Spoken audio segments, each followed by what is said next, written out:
Jake, let's get into these Nick Saban comments. I know you guys talked about this on your show, but I thought Nick Saban with his interview with Chris Lowe, obviously really, really interesting. And I think why it's so interesting is many folks are trying to determine why. Why did Nick Saban walk away, right? Is it the current state of college football, the current climate? And I think we all knew, right? But Nick Saban going on record, and I think I heard you saying the quiet part out loud, talking about, I thought it was interesting talking about in the locker room, maybe guys not taking it as hard as they did before. Maybe winning's not the keep the main thing the main thing. Winning's not really the main thing for a lot of guys anymore.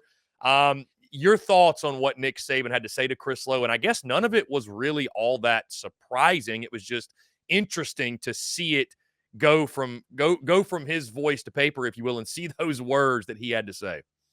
Well, yeah, a lot of coaches have been saying this. It's just Nick Saban's words carry way more weight. And again, you kind of see who was the Wizard of Oz behind the curtain of why he left. We know we heard health rumors about, something wrong with his wife. Like, is it? But most of us, if you had kind of followed the bouncing balls of Nick Saban, that kind of the twilight of his coaching career, you could call it, especially now, there were obvious complaints. But look, Nick Saban's been complaining about college football for a while. I mean, the hurry up, no huddle offense, it's things like that. And at some point, he's always adjusted. That to me is why he was able to not only dominate, but dominate for a long time. It's because he was willing to be malleable even when he was at the top. Some guys get to the top and they get so stuck in their ways, like, I don't know, Dabo Sweeney, that they can't adjust and they don't win for long periods of time. That's one of the reasons why I believe that Kirby Smart could actually put together something similar. Not exactly what Nick Saban did, but look, he said the truth. And I thought put it very, plainly. And I appreciate that. I thought it was very transparent. Look, when college football coaches have lost leverage. That's what they've lost. Because you had the leverage of, hey, you want to make money. I get it.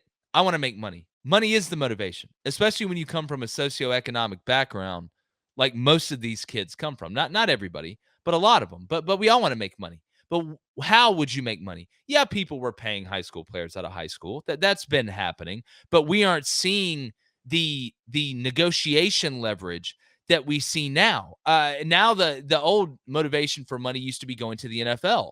I mean, that's the best pitch Alabama had. Nick Saban will tell you that. Listen, we get you to the NFL, we're going to get you that long money, that Gucci man money, that put it in the machine because I can't count it all by hand money, but you've got to earn it. You go through this system, you get the reward. Well, now you're getting the reward before you even have to go to the NFL. Hell, there's guys that are going to be like Caitlin Clark and have to take a pay cut to play professional football. You look at somebody like Dylan Gabriel. He's making more money now than he's ever going to make in the NFL, and I don't blame him for trying to play for as long as possible. But when you lose leverage, you lose control. Nick Saban's greatest power was he controlled most of the variables, all the variables that you can control as a head coach.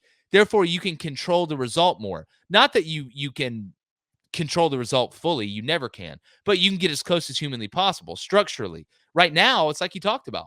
I'm having to talk guys into coming back and having to promise playing time. I never had to do that before. You either earned your spot or you didn't. And through earning your spot, that's how we built our culture. That's how we built our depth chart. Well, now when you can leave and go whenever, basically, wherever, with no penalty, the coaches lose the leverage. We always hear, and not to be long-winded, Chris, but this is a long-winded answer. It's a long-winded explanation. We hear all the time, why are relationships between coaches and players different in the NFL? Well, to be honest with you, you're both really in business together, right? And the players are making as much or more than the coaches. We're getting to a point now where the players are making so much money, there's not a whole lot of yelling that can go on in practice. Nick Saban talks about guys, acting like clowns after a loss. Well, that would never happen in the old culture that Nick Saban had, because at the end of the day, I'm going to run your ass off. I'm going to run your ass until you figure it out. Now, you raise your voice at somebody, they call their mom calls their agent, and they hop in the transfer portal for probably more money than they were making. So, again, you lose control of variables. And when you lose control of variables, it makes it harder to mold the clay to get the result that you want. And I think Nick Saban, for lack of a better term, and excuse my language, was just tired of dealing with the bullshit. I mean, it's just the truth. Jake, I know you never take it off, but put your coaching hat on for a second because you mentioned molding the clay. How would you mold the clay, right? Okay, I mean, if you can't coach a kid the way you want, and I don't know if you coached that way, but I mean, if you can't coach a kid hard, which I feel like, I would say before, I would say, that great teams are results of hard coaching, productive coaching. Each guy is different. But I mean, what would you do? Like you mentioned, the leverage is gone. If you come down on a kid, he may hit the portal. Like, but what do you do as a coach? Because you have to be yourself and you have to coach how you want to Yeah. coach. So, like, what would you do? Well, I look the way I did it was number one, I was always myself. I didn't wake up, on Tuesday mornings and say, you know what, I'm gonna yell a lot today, or you know what, I'm gonna let them get away with stuff today. I'm just gonna be cool today. No, look, the best teams are the ones that police themselves, and that's a lot easier said than done. The way I would handle it, a lot of it goes into the evaluations of the type players that you're signing. Right, you've got to sign the right type of guys. I mean, yeah, you can sign the number one class in the history of the Milky Way galaxy, like Texas A&M, but if they're all prima donnas and they don't want to work, then it's not going to work. So I think the evaluation of the mental side, right, of that not the I'm going to be able to just whip this guy into shape. Just let me get my hands on him. He's got so much talent, we can figure it out. That part is getting even more unattractive because it's harder, right? And that goes back to the leverage argument. But to me, I'm always going to be myself. The main thing was I'm going to treat everybody the same. Like I don't care if you're a 5-star, I don't care if you're a 2-star, I don't care if you're making more NIL money than the next guy. I don't care if you're white, you're black, you're Hispanic, you're Asian. I'm going to treat you the same as I treat everybody else, with the same level of respect, the respect that you've earned, the benefit of the doubt maybe sometimes that you've earned. But the minute you go and try and be something that you're not, or you cower down, or you overdo it, right? We see coaches that overdo it. Like you yell too much, eventually it loses its ability. It loses its power. I don't. Oh, there goes Coach Crain. He's just yelling again, like he always does. So look, there's nuance to it, right? Every person is different. Sometimes I think, people on the outside, we forget we're dealing with human beings. Like, you're dealing not only with human beings, but young human beings, like, guys that are still figuring themselves out, that are going to make mistakes. And you have to understand that. But you can't change who you are, or, put on a different face, or become fake, or be like, like I think Stephen A. Smith is like a chameleon. You just talk good about the people that you're in the room with. That doesn't work either. So that's the way I went about it. That's the way I think you still have to go about it. Jake, when I look at Nick Saban's comments, then I put my fan hat on, because I think, when you do what we do, you operate from a business standpoint a lot more, a content standpoint. You take a lot of the emotion out of it, obviously, for the better. But when I really stop and put my fan hat on, when you see the changes that are happening in college football, and the genie's out of the bottle, per se, the toothpaste out of the tube. I mean, it's like a runaway train right now. I understand how college football is less likable. I really do get it, right? Like when you think about the college football we grew up with, and the value of signing a guy, and why National Signing Day was such a big deal. And you knew you were going to have a guy on campus for 3 to 4 to 5 years, and this hometown hero type of feel, and the regional type of feel. Like, do you think the people, and I feel like I know what your answer is going to be, but the higher ups, if you will, those in charge, those who have much more power than you and I, do you think they care about that at all? Or is it really just about how much money can we make? Well, like 99% of other businesses, I mean, it's just like government. Like, you really think the government cares about you? They care about how much money they're gonna make. One of my Let's not. Jake, one of my favorite, not to cut you off, but one of my favorite stand-up moments ever was Cat Williams talking about the government. He says the government is pimps, because pimps do shit and don't explain nothing to you. That's Yeah. basically the college. That's the NCAA. Look, this always is about money. You've got to get over that fact. Yeah, Like, yeah. but it's just like anything. It's just like, why do most people do what they do? To try and make money. Like, the goal is to be as financially beneficial as possible and let the rest work out. I mean, there's been wars that have started over that. So we have to get past that point. That's not saying that they hate college football, but everybody answers to somebody. Right. And that bottom line is important. And when you look at the numbers that college football, it's amazing. We've heard about the downfall of college football, and it's coming. Yet every year it makes more and more money. Wait till they see the number this playoff brings in. It's going to 14. I just hope to God it doesn't go past 16. That's what scares me the most, because it's going to ruin the regular season. But yeah, I mean, it is about money. But what has made college football great, the on the field product being as good as it's ever been, that's the biggest point.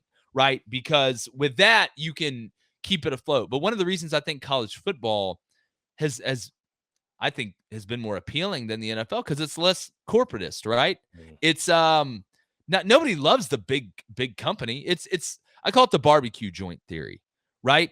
Everybody talks about that hole in the wall barbecue place. You ask them, man, I tell you what, it's not the huge, you know, corporate barbecue place that's in every big city.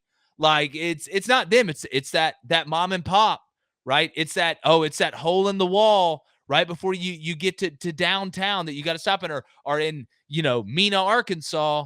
Man, I tell you what, right before you get out on the highway, you got to stop at Big Jim's, big Nick's barbecue or whatever it is. So and look, college football's in towns like Tuscaloosa and Gainesville and Columbia and Eugene and Corvallis, not just in Detroit or LA or Dallas where they have everything. And it's kind of losing that mom and pop vibe in a lot of different areas. And that scares people because that is one of I think the differences, whether it's rules, whether it's structurally, right, between college football and the NFL, that's their strengths. That's why a lot of times, like me, man, I'm from Auburn, Alabama.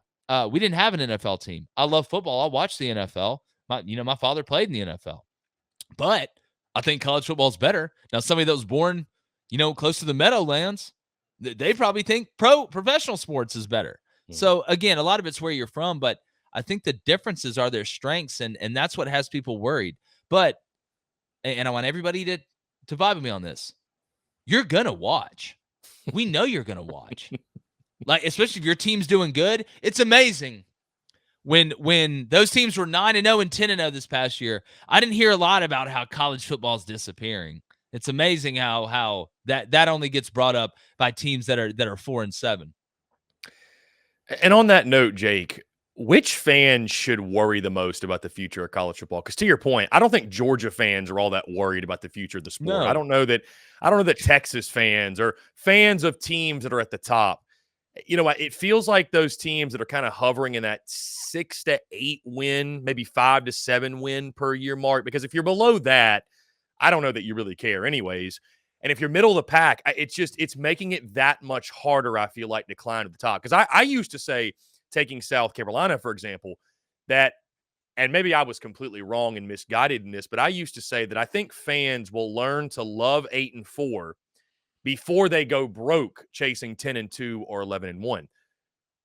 But getting to 8-4 isn't easy either. Like, you need to have the wallet just to get there. And if you can't get there, you fall to a 6-6, you fall below that, you fall to a mediocrity where, all due respect to our friends in Nashville, but you're Vandy, right? If you're not making a bowl game ever, and that's okay. So, like, who do you worry about the most? Are there programs out there that you look at future landscape and say, man, like, I'm really concerned about the South Carolinas, the Mississippi States, the Arkansas of the world, et cetera, et cetera? Look, it's pretty simple. Can you afford the buy-in? Like, you can't sit down at this table and play if you can't afford the buy-in. Look at what Lane Kiffin just said. He's like, I don't love the direction of where college football is going, but damn it, I'm glad to be at Ole Miss because we can afford it. Like, the teams that are in trouble are the places that don't put as much money or make as much money, and the care factor from the fan base isn't maniacal, right? Like Boston College, right? Like a Wake Forest, somebody like that. Like, you better have one of the two. You better be in the SEC and making a ton of money, or have a ton of money, or y'all better care. Y'all better care so much that it works, right? So if you have neither one of those, like, and look, it's for some institutions, it's different with football and basketball. Look at, Villanova doesn't care about football, right? They don't care about Syracuse, really. I know Fran Brown, great hire, excited for him, but gun to their head, they're taking basketball. Like, there's more concrete than grass up there. Are you kidding me? So in the college football world, either you have both the money and the care, or you have the money or the care, or you're not coming to the dance. Like, I'll give you another example. What? Oregon State and Washington State. There's a reason you got left at the dance with Gorlock the Destroyer. Like, y'all were the three that were left. Now, the crazy part is I think Oregon State's got enough care, the care factor. It's the money part. Washington State Who the hell knows, dog, if we're going to be honest. But at the end of the day, it is going to weed out the people who have the money, are the people who care the most, are both, are neither. And that's where we're going. Like when you see, that's my biggest question, Chris. When people talk about, oh, this group of 5, Power 5 split, okay, I'm down with that. I would love to have a 12-team group of 5 playoff. You'll give me a 12-team Power 5, a 12-team group of 5, and an FCS playoff? Put it in a bucket and pour it all over me. I'm here for it. But with that group of 5, who's coming up and who's coming down? Right? Like Boise State. You know? What are they going to do? You got to bring them up, right? You can't let them go down to group of 5. So, which of those schools, like does Wazoo go down to group of 5? Yeah, Vanderbilt's not going down to group of 5 because they got the money, because they're grandfathered in the SEC, because we can point and say we care about school. All right, next. So it's that's the criteria to me. That's you got to pay to play, dog. Jake, on that note, I'm sure you heard the comments from Trent Dilfer on the Mac and Cube show with Cole Cube. Like, did you hear those comments that he made, the UAB coach, talking about the future of college football and the power brokers on the West Coast? He had talked about that, there's going to be the split, like kind of like you're mentioning. Did you hear that quote from him? Yeah, remind me the exact quote, but I think. Well, I'm paraphrasing, but basically he just said that he's got buddies on the West Coast that have bukus of money this is already happening, and it's going to happen sooner rather than later, that we're going to have that split of 50 to 60 teams where it is professional football, and then the rest of it, you can call it G5, you can call it college football, but the split is going to happen. Basically, I just wanted to ask, it sounds like, again, you're mentioning that, but that's going to happen. It's a matter of when, not if. No, 100%. Again, that's why I'm more looking at who's coming to the party and who's not, right? That's where we're going. And again, I'm fine with that. I know it's kind of split down the middle with group of 5 coaches. Like some group of 5 coaches want to be able to try and have a team in the Power 5 playoff. Some coaches say, no, I'm at Georgia Southern. We're not winning a national championship if we have to compete against Power 5. So give us a group of 5 playoff, and we'll do it like that. It's coming. Right. I think a lot of us already resigned to that fact. I mean, there's been so many changes already. Why not? To me, I wish they'd go ahead and pull the Band-Aid off. And here's why. You've seen and it's an awful term, the alliance, because those always work out so well, advisory board between the Big Ten and the SEC, which is basically ESPN versus Fox. That's what we're going to. And we'll see what happens with Notre Dame and NBC, because eventually they're going to have to join one of those 2 super conferences. It's going to have to happen, or nobody's going to schedule them. Because if you have, and Andy Staples and them, and I thought did a good job at On 3 with this, if you're going to have 2 conferences that have 24 teams apiece in them, right? 24 big dogs in, say, the SEC, 24 big dogs in the Big Ten. The more teams you add to a conference, just like we see with the SEC saying they are going to go to a 9-game in-conference schedule, the more in-conference games you have to have. Now, I don't want them to cut down the regular season at all. But if you can give me 12 regular season games where it's just in conference between all those powerful teams, now all we have is great games, right? Now it's not just the Chick-fil-A kickoff or the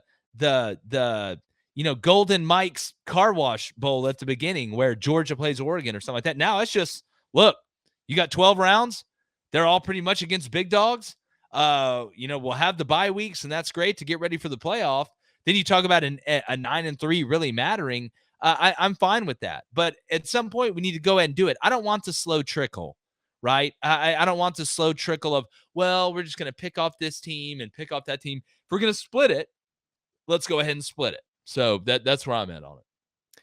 And Jake, you mentioned, but what's crazy to think is that we have not even gone through a single season, not a single week of a 12-team playoff format, and yet there's already talks of 14 or 16 or do you think we get to a point where just everybody gets in? Is it going to be 32? Is it going to be 64 like college basketball? Are we they're trying to expand the college basketball, Chris. Which is crazy. That's 68 teams in that thing. That's crazy. If you can't get in that one, it's like the people that complain that they're too fat to get on an airplane. Like, that's your fault. So it's the way I look at it is like this.